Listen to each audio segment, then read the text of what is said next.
Hey, what is going on, ladies and gentlemen? I'm Duffy Duck here once again, and I'm Chip here, and we are back for some more of the Maxi Toys videos. And yes, welcome back to more Let's Play of Sonic Colors for the Nintendo Wii. So, last time we actually did manage to finish off with Planet Wisp, and today for this episode we're about to continue on and moving on into the third level in the game, which I believe is actually known as Aquarium Park. So, let's go ahead and read this little Eggman's quote-unquote dialogue. The Aquarium Park. This underwater attraction is the perfect place to commune with sea life and hopefully get chummy with a shark.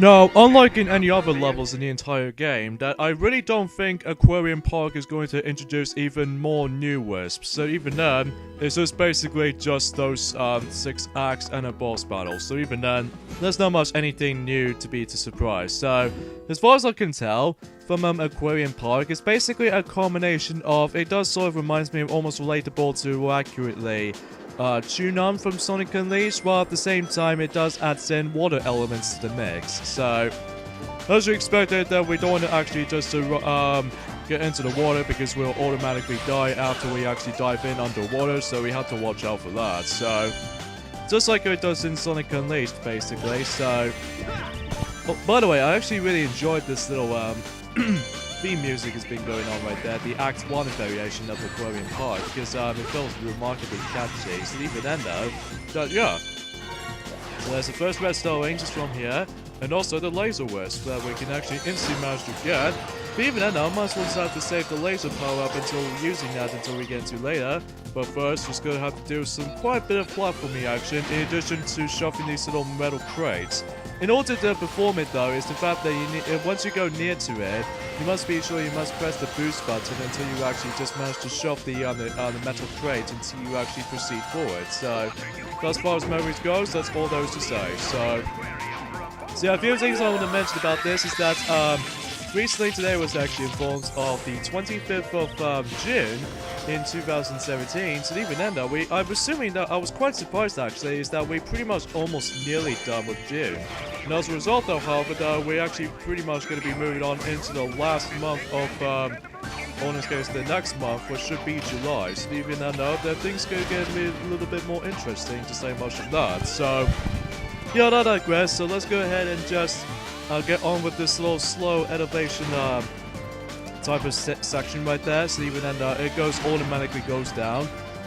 And well, at the same time, you get to deal with these little Eggman's robots aside from that. So even then, yeah. So I really get the feeling I've actually wasted my wisp power until when I actually realized there was going to be a red star ring in this particular location. So even then, I could be bothered about it. So yeah, by the way, out of all the red star rings we can actually purposely try to attain, I think the Aquarium Park was actually the hardest level to actually get ourselves all the red star rings in general. As far as the first time players who actually experienced with this world pretty much, so yeah, so anyway, two things I want to mention is the fact that recently we managed to get ourselves the last definition of our Nintendo Wii game that we've now recently got. Oh, okay. So apparently though, we don't instantly try to die underwater, so instead we can actually just swim around underwater.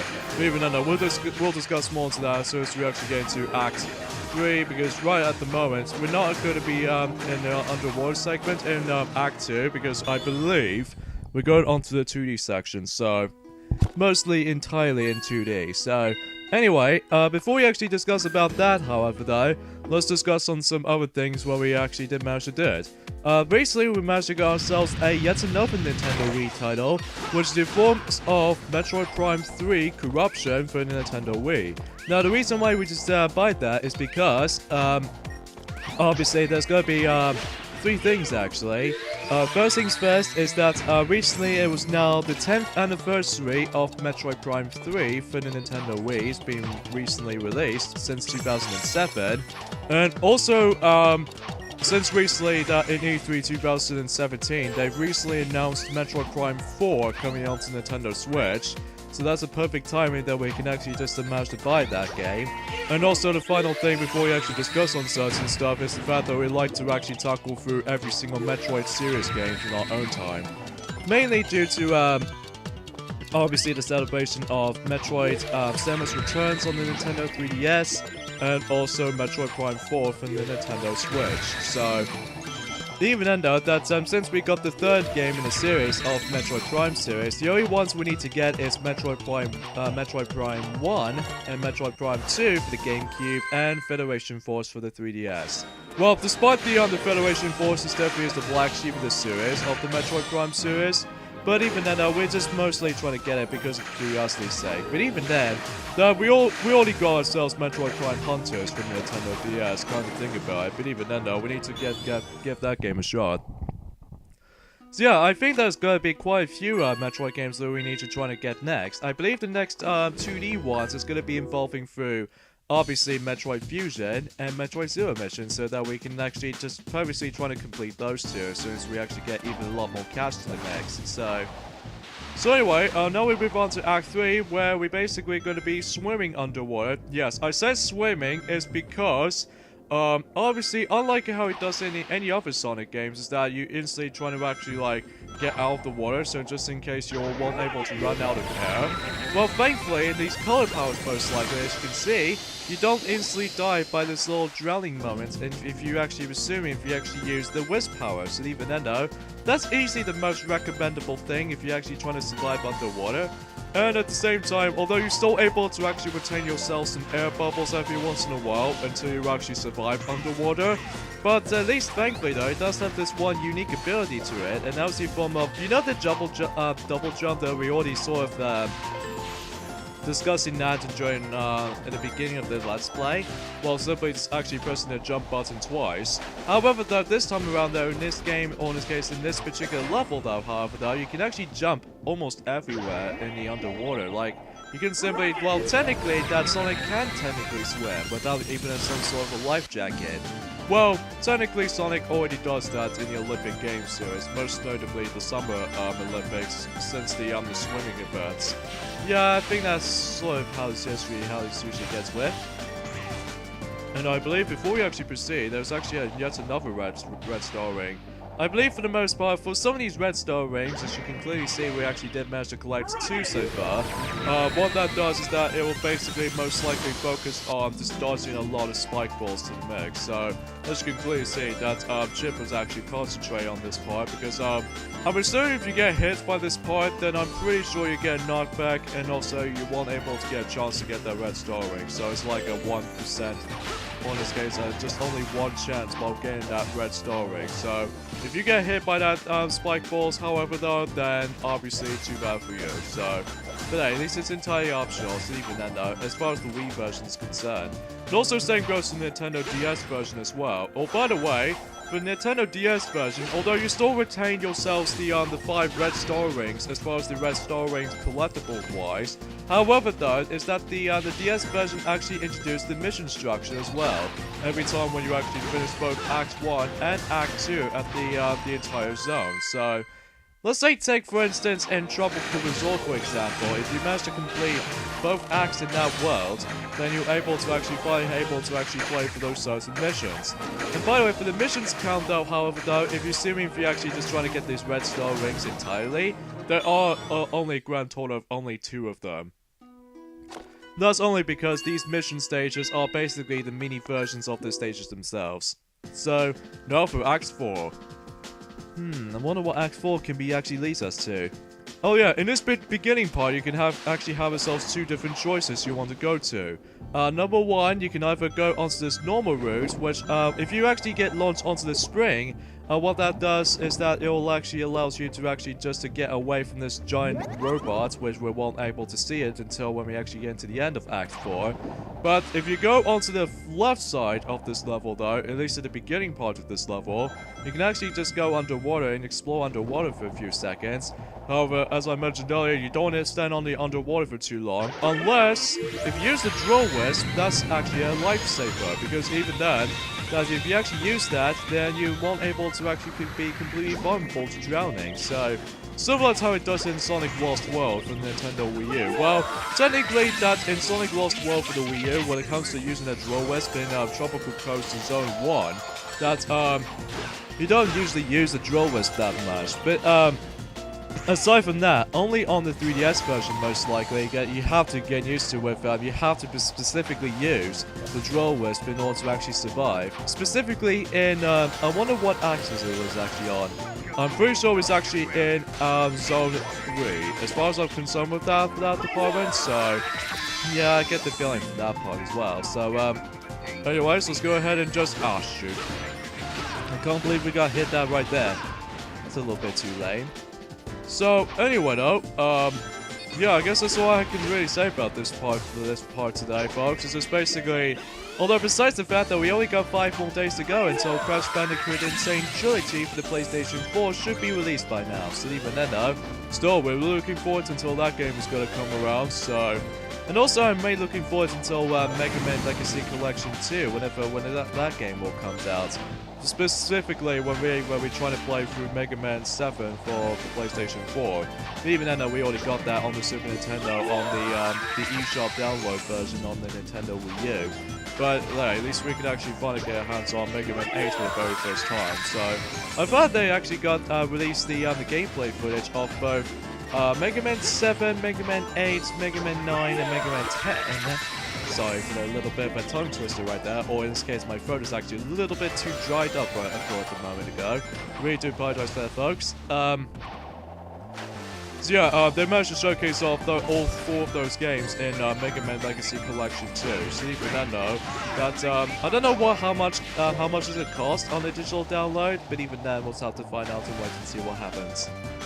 So, if I recall correctly though, Chip, is that much like Mega Man Legacy Collection 1, at least in North America, and I'm assuming Japanese version as well, that I'm pretty sure that actually gives us the retail copy of the game, which I'm pretty sure the European versions doesn't, so I don't see what's the reason how they can't be bothered to release the PAL versions of these retail copies of, you know, Mega Man Legacy Collection 1, and also Legacy Collection 2.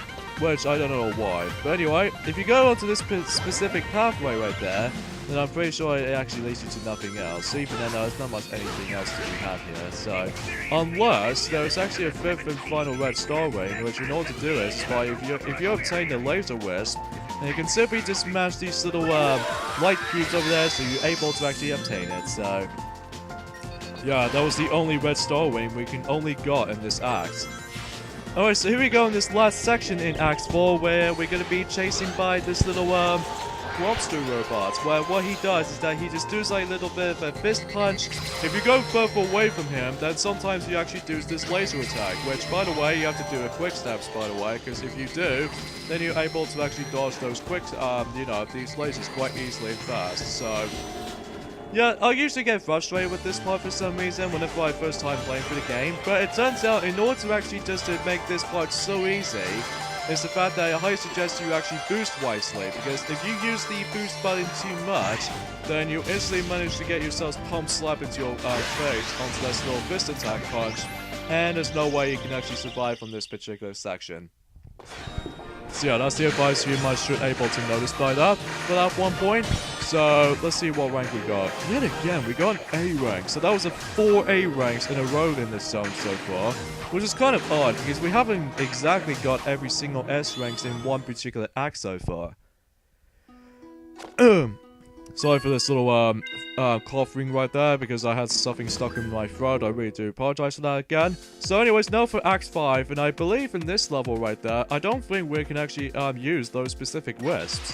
Yeah, just like how it does in Act 3 in Starlight Carnival. And speaking of Starlight Carnival Act 3, we have the returning Yellow Spring obstacles over there. So we even end up that it does the exact same thing as from the upper level that we already been into since before, but except they now added in a lot of tricky platforming segments, most notably the dynamite blocks. If you stand on one of those, it'll start to activate to count down, so even then though, you have to be fast and quick until you actually don't get exploded, so... Yeah, as far as I'm concerned with this part, as far as I'm a normal major. So yeah, there's a checkpoint right there, just in case we're able to actually instantly try to grab it. And hopefully we're not going to pull this off this time around, unlike how it does it from, Starlight Carnival Act 3. Okay, jump right there, so just in case you're able to actually be safe. So, as far as the red star ring location is concerned, And it looks like we're pretty much almost towards the end already. So even then though, we're going really vastly insane. So, yeah, there's not much I can really tell about this act, honestly. It's just basically, oh my lord. It looks like we're gonna have to dodge these yellow projectiles there. In fact, Steffi, who could be behind all this and all that stuff? So even then though, we'll never know until when we actually just finish up the level entirely. Well, first things first, we just have to dodge a lot of dynamite blocks just in case you're able to manage to get ourselves the 5th and the final red star ring. So all of the red star rings has been collected. So, nicely done.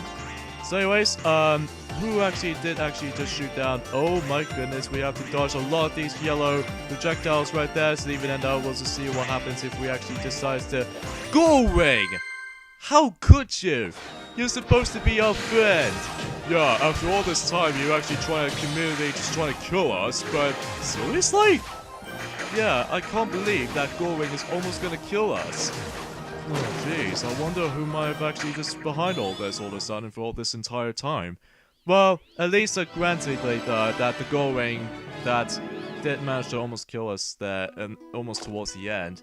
So yeah, that can really throw you off at points there, ladies and gentlemen, especially noticeable if you're actually first time playing through the game. So, now for Act 6. Even then though, after that, then we're pretty much done with Aquarium Park. So yeah, I'm presuming in Act 6 that we actually come across into those... Oh, what do we have here? How come these little, bunch of fishes just trying to cover up Sonic? Basically what happens was though, Duffy, is the fact that, if you somehow manage to let this thing happen, it allows you to actually do not get drowned anywhere. So even though fishes can also help you, and especially noticeable these air bubbles especially. So, or even a color power wisp, like for instance the draw wisp, like we established earlier. So that's quite a lot of things you can actually survive underwater actually. So even though, easy recommendable if you're actually trying to survive from this. Oh, you gotta be kidding me! I totally forgot these fans are actually completely activated. So. It also doesn't help when there's actually, oh, shoot. Yeah, if you get touched by these little muncher fishes, then all these fishes will actually decide to flee. So even then, it's up to, oh, shoot. So, yeah, in regards to these little kinds of situations like this, it's not that bad of a act. So even then, yeah. Okay, so, there's also another thing I want to point things out for a moment. It's the fact that, recently, that Metroid Samus Returns on the 3DS and Mario & Luigi Superstar Saga plus Bowser's Brilliance is now being listed on the Amazon website page. Now, you remember the Hey Pikmin game that is usually going to come out in June at sometime in 28th of July? Now it's been probably fixed on the Amazon website page because they somehow made a mistake in June the 24th because they might actually trying to match up the exactly same date as Ever Oasis, but even then, since that game already came out, so even then I can't be bothered to actually get that game, to be honest with you guys. But anyway, and speaking of Hey Pikmin, that recently we managed to play ourselves not only one, but 2 new playable demos in the Nintendo 3DS eShop downloads. Of course, number 1, first things first, is we played is actually Hey Pikmin. So far, you can only play like only 3 levels, which are essentially the intro and the tutorial level, and also level 1-A and also level 3-A. So even then though, that I really necessarily just managed to complete the first level, the proper first level of the game, because I need to get used to how the game mechanics looks like. But as far as I'm worth knowing for, it's actually pretty alright and such. Granted, it does have some frame rate issues over here and there, like for instance, I don't know if it's just me, but I'm pretty sure every time when we play this game on the original 3DS model, sometimes the frame rate decides to chuck for a few seconds.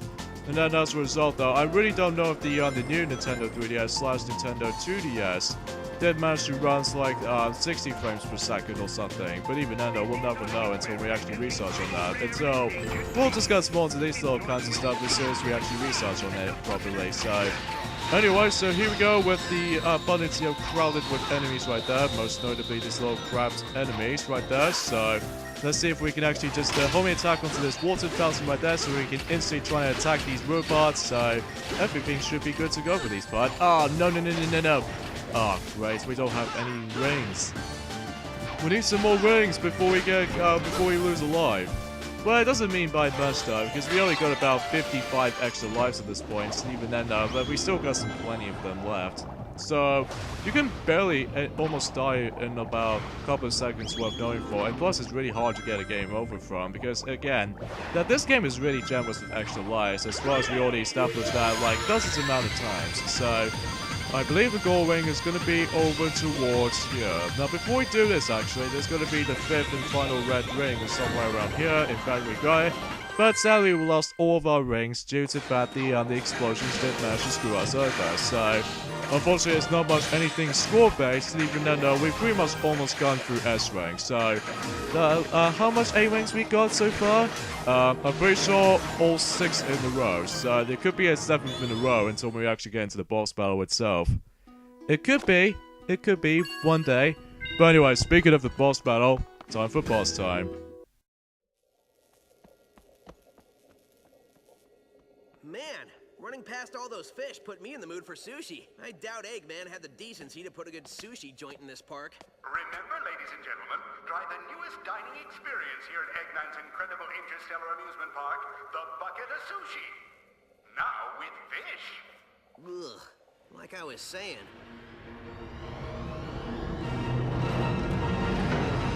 Hey, did somebody here order a clobbering? Are you sure? It says somebody ordered an extra large clobbering topped with everything. Okay. Tell you what, I can't take this thing back, so I'll give you an extra large clobbering for nothing. Hope you're hungry. Alright, so for this particular boss in Aquarium Park, it's basically the equivalent version of, you know, the Sweet Mountain boss, but except the notable difference was though is that we're gonna be in underwater for the entire time. And plus, not to mention, trying to actually defeat the actual ship itself is actually requires differently compared to how it does it in Sweet Mountain version. Now, rather than just actually getting towards in the actual switch itself, all we have to do is basically we need to guide the missiles to the actual container itself. Something is a little bit similar to how it does it in Sonic the Hedgehog 3 and Knuckles' final boss battle, more accurately the Doomsday Zone. And also not to mention in Sonic Advance 2's final boss battle, the True Arena 53, that time you have to guide the missile into this little container. And once you do that, then you activate the switch, so that means the big boss himself will actually show up. And also the ship will actually goes down, just like how it does in Sweet Mountain version. And also similar to the Sweet Mountain version is the fact that we actually get ourselves our Drollwist, which much like before, if you're trying to strike him off with this little Drollwist power, it deals double the damage. So even then, that's easily the most recommendable move you're going to be doing with. Especially how the fact that if you actually become really flawless at this, then you should be able to guarantee again net strength from this. So I believe every time you're trying to actually hit those little bubble containers, as you can see there right there, it gives you some rings out. So even then, it's pretty worth knowing for anyway. So I really don't know if we can actually... Oh, okay, we got ourselves a drill wisp again. But even then, that it doesn't usually normally happen on the Sweet Mountain version, I don't think. But hey, as long as we actually did this, no problem. So yeah, it might be a little bit confusing at times if you have a first time playing for the game. But even then, that once you get the hang of it, like as you can see on this footage right now, they should be able to be fine with this. So yeah, let's see if we can actually just go after him and come on, boom. I believe he's pretty much down now. Yeah, because I can hear this little dizziness sound effect. So this means if you hear that, then boss is over. So yeah, not too bad actually. So even then, yeah, it might be, you know, a little bit tricky for first-time players, but once you get the hang of it, then it's not too bad. Yeah, especially noticeable, you have to get used to with the guiding the missile attacks until you actually destroy these broken glass containers. So, especially the switch-wise. So, there we go. That concludes Aquarium Park. So even then, it's a quite nice-looking place. And so far, we only got 7 A ranks in a row in this one zone. That's insane.